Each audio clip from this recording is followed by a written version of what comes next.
मैं एक गरीब घर में जन्म लिया था। मेरी मम्मी एक बड़े बंगले में नौकरी करती थी। मेरे पापा दुनिया में नहीं थे। मेरे पापा को मरे हुए 2 साल बीत चुके थे, इसलिए मेरी मम्मी और मैं अकेले ही रहते थे। पहले जब मैं छोटी थी, मेरी मम्मी मुझे पड़ोसन के घर छोड़कर चली जाती थी। मैं पड़ोसन मौसी की बेटी के साथ खेलती रहती, लेकिन जब मैं 14 साल की हो गई तो मेरी मम्मी मुझे भी अपने साथ काम पर ले जाती। मैं पहले भी कभी कभी मम्मी के साथ बंगले चली जाती थी, लेकिन काम नहीं करती थी। लेकिन आज जहाँ मेरी मम्मी मुझे लेकर गई थी, वो बंगला कोई और ही था। मैंने माँ से पूछा तो वो कहने लगी, यहाँ की मालिक अच्छे पैसे दे रहे हैं। मम्मी मुझे अंदर ले गई। मालिक सामने आंगन में बैठे थे। मेरी मम्मी को देखकर उस आदमी के चेहरे पर एक अजीब सी मुस्कुराहट आ गई। मेरी मम्मी ने उस आदमी से मेरी पहचान करवाई। उस आदमी ने अजीब नज़रों से मुझे सर से पैरों तक बड़े गौर से देखा।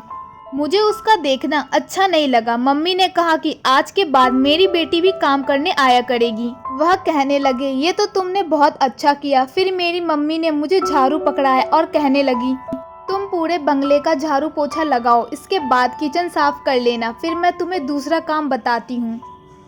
यह कह के मम्मी ने अपने मालिक की तरफ देखा और मालिक मुस्कुराकर मेरी माँ को कमरे में जाने का इशारा किया। मेरी माँ मालिक के साथ ही कमरे में चली गई और फिर कमरे का दरवाज़ा बंद हो गया। मैंने एक नज़र झाड़ू पर डाली, दूसरी इस बंगले पर, फिर गहरी सांस भरते हुए पूरे घर का झाड़ू लगाने लगी। मुझे कामकाज की आदत भी नहीं थी, इसलिए मुझे झाड़ू पोछा करने में 2 घंटे लग गए थे और मैं यही काम करके पूरी तरह से थक गई थी। फिर मैं किचन में आई तो पूरा किचन गंदा था, बहुत ज़्यादा बर्तन जमा था। देखकर मेरा रो देने का दिल चाह रहा था। मैं ये सब काम अकेली कैसे कर सकती थी। खैर, मैंने बर्तन धोए, किचन की सफाई की, लेकिन साथ साथ मैं ये भी सोच रही थी कि मेरी मम्मी ने सारा काम तो मुझे बता दिया है, तो मम्मी कमरे में क्या कर रही हैं। मैं किचन का काम करने के बाद बिल्कुल बेहाल सी हो गई थी। जब मैं बाहर आई तो मालिक का कमरा अभी भी बंद था। मुझे भूख भी बड़ी तेज से लग रही थी, इसलिए मैंने मालिक का कमरे का दरवाज़ा खटखटाया। कुछ देर बाद मम्मी ने कमरे का दरवाज़ा खोला तो वह पूरी तरह से पसीने से भीगी हुई थी। मुझसे कहने लगी कि तुम बाहर बैठो, मैं अभी आती हूँ। यह कह के मेरी मम्मी ने दरवाज़ा बंद कर दिया और मेरी माँ के पास तो चादर भी ना था। लेकिन जब 5 मिनट के बाद वो कमरे से निकली तो वैसे ही चादर उनके सर पर लिपटी हुई थी, जैसे वह पहनकर कमरे में गई थी। बाहर आते ही उन्होंने तुरंत ही कमरा बंद कर दिया और मुझे अपने साथ लिए बंगले से बाहर निकल गई।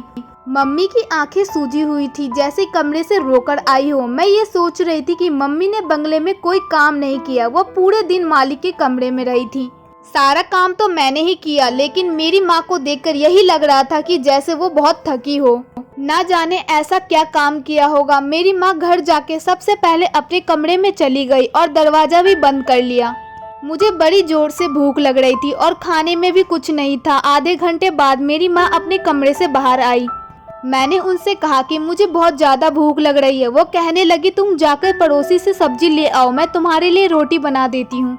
मैं पड़ोसन से सब्जी ले आई और इतनी देर में मम्मी मेरे लिए रोटी बना चुकी थी। रात को मम्मी ने पालक पनीर बनाया था, जो मुझे बहुत पसंद था और मैंने खूब अच्छे से खाया। मेरी माँ ने मेरे लिए सुबह के लिए भी पनीर रख दिया। कहने लगी, कल आकर कुछ बनाना नहीं पड़ेगा, मैं काम पर जाने से पहले ही रोटियां बनाकर रख दूंगी। मैंने कहा, मम्मी मैं कल तुम्हारे साथ काम पर नहीं जाऊंगी, बहुत बड़ा घर है, मैं वहाँ काम नहीं कर सकती। मेरी माँ कहने लगी, अब तुम बड़ी हो गई हो, इसलिए अभी से काम की आदत डालो, महंगाई दिन पे दिन बढ़ती जा रही है। ऐसे में मैं अकेली घर का खर्च नहीं उठा सकती। मम्मी की मजबूरी सुनकर मैं चुप हो गई थी, लेकिन अब तो रोज का यही काम था। मम्मी अपने मालिक के साथ कमरे के अंदर चली जाती और मैं सारा काम करती। मुझे वहाँ पर गुस्सा भी आने लगा और हैरानी इस बात पर होती थी कि मेरी मम्मी जब कमरे से बाहर आती तो पसीने से भीगी होती, इसकी आंखें रेड होती और थकी सी भी होती। एक बार मैंने माँ से कह ही दिया, मम्मी आप तो कोई काम भी नहीं करती, देखने में ऐसी थकी हुई लगती हो जैसे सारा घर का काम तुमने ही किया हो। वह कहने लगी कि मैं कौन सा आराम करती हूँ, मेरा काम तो। यह कह के वह चुप सी हो गई। फिर एक लंबी सांस भरकर बोली, गरीबी एक बहुत बड़ी मुसीबत है, जिस घर को लग जाए उसे बर्बाद कर देती है। मैं यही सोचती कि पता नहीं मम्मी इतनी मुश्किल मुश्किल बातें कहाँ से सीखती है। मेरी माँ बहुत खूबसूरत थी, लेकिन मम्मी वो हर चीज़ मुझे खिलाती जिससे मैं कहा करती, हम लोग इस महंगाई के दौर पर मलाई कोफ्ता खाते। जब मैं मम्मी से पूछती, माँ तुम क्यों इतनी महंगी महंगी सब्जी खरीद रही हो, तो वो कहने लगी, तुम भी तो मेरे साथ इतनी मेहनत करके कमाने लगी हो, तुम्हें अच्छा खाना पीना खाने की जरूरत है। मम्मी कभी भी खुद अच्छा खाना नहीं खाती थी, मुझे पेट भर कर खाना खिलाती और खुद बचा हुआ खाना खाती। कभी कभी मैं सोचती थी कैसी महंगाई है, जो मेरी माँ के लिए तो है लेकिन मेरे लिए नहीं। मेरी माँ की खूबसूरती अब फीकी पड़ने लगी थी। एक दिन जो कुछ मेरी आंखों ने देखा, मुझे अपनी आंखों पर यकीन करना मुश्किल था। मेरी माँ अक्सर अपने कमरे की अलमारी लॉक रखती थी, मुझे भी मना करती कि मेरी अलमारी को हाथ मत लगाना, लेकिन आज वो बहुत जल्दी में थी, मैं बड़ी हो रही थी। इसलिए मम्मी मुझसे कहने लगी कि तुम अब से चादर ओढ़कर जाया करो। मैं मम्मी की अलमारी से अपने लिए चादर निकालने लगी तो वहाँ कपड़े के नीचे से एक ऐसी चीज देखी कि मेरा दिल ही धड़कना भूल गया। मेरी माँ मुझे बाहर पुकार रही थी। मैंने चादर ली और कमरे से बाहर आ गई। मम्मी आज फिर से उस मालिक के कमरे में थी। मेरा आज काम करने का बिल्कुल भी दिल नहीं कर रहा था। मैंने सोचा कि आखिर ये मालिक मेरी माँ को रोज अपने कमरे में क्यों ले जाते हैं और 3-4 घंटे मेरी माँ से क्या काम करवाते हैं। मैंने आज इस घर की सफाई दिल से नहीं की थी, थोड़े थोड़े ही सारे काम किए और मालिक के दरवाजे के पास जाकर खड़ी हो गई और मैंने दाएं बाएं देखा कि शायद मुझे कोई खिड़की नजर आ जाए जिसमें मैं अंदर झांक सकूं कि मम्मी ऐसा भी क्या काम करती है, इतनी थकी हो जाती है, लेकिन वहाँ कुछ ना था। फिर मेरी नज़र दरवाजे की हॉल पर पड़ी। मैंने उस हॉल से झांका लेकिन कमरे की बत्ती बंद थी, बस नाइट बल्ब जल रहा था। कमरे में हर जगह अंधेरा था, इसलिए मुझे ठीक से भी कुछ नजर नहीं आ रहा था, जिसके सामने पर्दा लगाकर रोशनी को आने से रोका गया था। मुझे बिल्कुल मायूसी सी हो गई थी। मैं मम्मी से पूछ चुकी थी कि मालिक अपने कमरे में ले जाकर क्या काम करवाते हैं, लेकिन मेरी माँ हर बात को टाल देती थी। लेकिन अब मैंने भी ठान लिया था कि मैं हर हाल में ये बात जानकर ही रहूंगी। मैं अभी भी उसी हॉल से देख रही थी कि मुझे लगा जैसे कोई मेरे पीछे खड़ा है। अभी मैं इग्नोर कर रही थी कि मालिक के घर में तो कोई नहीं है, फिर ये कौन हो सकता है। तभी किसी ने मेरे कंधे पे हाथ रखा। मैं तो बुरी तरह से हड़बड़ा गई और सट से पीछे हटी। मेरा दिल ऐसे हो गया था कि धड़कना ही भूल गया। जब मैंने अपने पीछे पलट कर देखा तो खड़ा नौजवान सा लड़का मुझे ही घूर रहा था। मैं बुरी तरह से डर गई। मुझे यहाँ काम करते 1 महीना हो चुका था, लेकिन मैंने अब तक किसी नौजवान को यहाँ आते जाते नहीं देखा था। उस लड़के के हाथ में एक बैग था। वो मुझे तिरछी नजरों से देखकर बोला, ए लड़की, मेरे बाप के कमरे में क्या ताका झांकी कर रही हो? मुझे तो ऐसा लग रहा है जैसे मेरी आवाज़ ही गले में कहीं फंस गई हो। मैंने उल्टा सीधा बोलना शुरू कर दिया, क्यों? कुछ नहीं, मैं वो मेरी मम्मी। मुझे तो समझ नहीं आ रही थी कि क्या जवाब दूं। मैं भी चुप हो गई। वह कहने लगा, चोर हो? मैं जल्दी से बोली, बिल्कुल नहीं। मेरे जवाब से मुझे एक नज़र सर से पैर तक देखा और फिर बोला, कौन हो तुम? मैंने कहा, मैं अपनी मम्मी की बेटी हूँ। मेरा दिमाग काम नहीं कर रहा था, मुझे नहीं पता था कि मैं जवाब क्या दे रही हूँ। वह मेरे जवाब पर मुस्कुराने लगा, कहने लगा, सब अपनी मम्मी की बेटियाँ और बेटे होते हैं। मैं भी अपने पापा का ही बेटा हूँ, लेकिन तुम ये बताओ इसके अलावा क्या हो? मैंने कहा, मैं इस घर की नौकरानी की बेटी हूँ, यहाँ काम करती हूँ। मेरी बात सुनकर उसने अपना बैग एक तरफ रखा और सामने वाले सोफे पे बैठ गया और अपने पाँव सामने रखी शीशे की टेबल पर रख दिया। फिर मुझे इशारे से अपने पास बुलाने लगा, कहने लगा, ए लड़की, आओ मेरे जूते उतारो। यह सुन के मुझे हैरानी हुआ था। मैं एक नौकरानी की बेटी तो थी, लेकिन ऐसा काम कभी नहीं कर सकती थी। मैंने साफ साफ इनकार कर दिया, मैं ऐसा काम नहीं करती। मेरी बात सुनकर वो बोला, अच्छा, पापा के कमरे में ताका झाकी करती हो और काम नहीं करती? बात सुनो मेरी, अगर मैंने तुम्हारी हरकत अपने पापा को बता दी तो वो तुम्हें अभी के अभी नौकरी से निकाल देंगे। यह सुन के तो मेरे होश उड़ने लगे। मैंने कहा, आप ऐसा कुछ मत कहना, मेरी मम्मी मुझे बहुत मारेगी। मेरी बात सुनकर वह मुझसे कुछ नहीं बोला, बस अपने पैरों में पहने जूते की तरफ इशारा करने लगा। मैं बेबसी से इसके पास पहुंची थी। वह एक 16-17 साल का लड़का था। शक्ल भी उसकी मालिक से मिलती थी, लेकिन था बहुत घमंडी किस्म का। मैं उसके पास रखी शीशे के टेबल के पास बैठ गई और उसके जूते उतारने लगी। मैंने जब उसके जूते उतार कर एक तरफ रख दी, वह मुझसे एक गिलास पानी मांगने लगा। मैं किचन में आ गई। पहले अपने हाथ अच्छी तरह से धोए, फिर उस लड़के को पानी दिया। इतने में कमरे का दरवाजा खुल चुका था। वह मालिक अपने बेटे को देखकर बेहद खुश था वह हॉस्टल में रहता था, यहाँ कुछ दिन की छुट्टी बिताने आया था। मेरी माँ अभी थकी थकी पसीने से भीगी हुई थी। वो लड़का शायद मेरी माँ को जानता था, उन्हें देखकर नमस्ते करने लगा। मेरी माँ ने भी इसे नमस्ते का जवाब दिया और फिर मम्मी ने वापसी की इजाजत मांगी और मुझे अपने साथ लिए वह उस बंगले से बाहर निकल गई। अगले दिन जब मम्मी के साथ काम पर गई तो वो लड़का नाश्ता कर रहा था। मेरी माँ फिर से मालिक के कमरे में जा चुकी थी। मैं बंगले की सफाई करने लगी। वह लड़का एकदम मुझे ही देखे जा रहा था। मैंने भी खूबसूरती अपनी माँ जैसे ही पाई थी। मेरी उम्र 14 साल की थी। मैं जब उस लड़के के कमरे में सफाई के लिए गई तो वो मेरे पीछे कमरे में आ गया। मुझे हैरत उस वक्त हुई जब उसने कमरे का दरवाजा बंद किया था। मेरा दिल डर के मारे कांप कर रह गया था।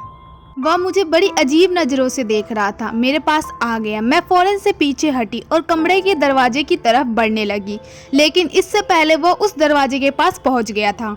मेरी जान ही निकल गई थी जब उसने कमरे के दरवाजे की कुंडी लगा दी और अपने कदम मेरी तरफ बढ़ाने लगा। कहने लगा, कल तुम उस कमरे में झांक कर क्या देखने की कोशिश कर रही थी? एक एक कदम मेरी तरफ बढ़ाते हुए पूछ रहा था। मैंने कहा, मुझे बाहर जाना है। आपने दरवाजा क्यों बंद किया है? वह मेरी बात को नज़रअंदाज किया। मुझे बड़े गौर से देख रहा था। उसकी तेज नज़रों से मेरे पूरे शरीर में सनसनी सी दौड़ गई थी। तुम्हें बहुत शौक है ना दूसरे के कमरे में झांक कर ये देखने का कि वहाँ क्या हो रहा है? और वो हंसने लगा, कहने लगा, मैं तुम्हें बताता हूँ कि बंद कमरे के पीछे क्या होता है। इसी बात से मेरे शरीर में गुस्से की लहर दौड़ आई थी। इससे पहले कि वह मेरे पास आता, मैंने मम्मी मम्मी चिल्लाना शुरू कर दिया, लेकिन वह मेरा मुंह पर हाथ रख दिया और कहने लगा, अगर शोर मचाए तो तुम्हारा गला दबा दूंगा। यह कहकर उसने मेरे मुंह से हाथ हटाया और कमरे का दरवाजा भी खोल दिया। मैं कमरे से बाहर निकल गई। उस लड़के ने अपने कमरे का दरवाजा तेजी से बंद कर लिया। मैं इस तरह परेशान थी कि रोने लगी। मैं सोच चुकी थी कि अब यहाँ काम करने नहीं आऊंगी। मैंने बाकी का काम रोते हुए किया था। मम्मी जैसे ही माली के कमरे से बाहर निकली, मुझे रोता देखकर परेशान हो गई। मुझसे रोने की वजह पूछने लगी। मैं उस वक्त मालिक के सामने कुछ नहीं बोली। मैंने कहा, मेरे सर में बहुत दर्द हो रहा है।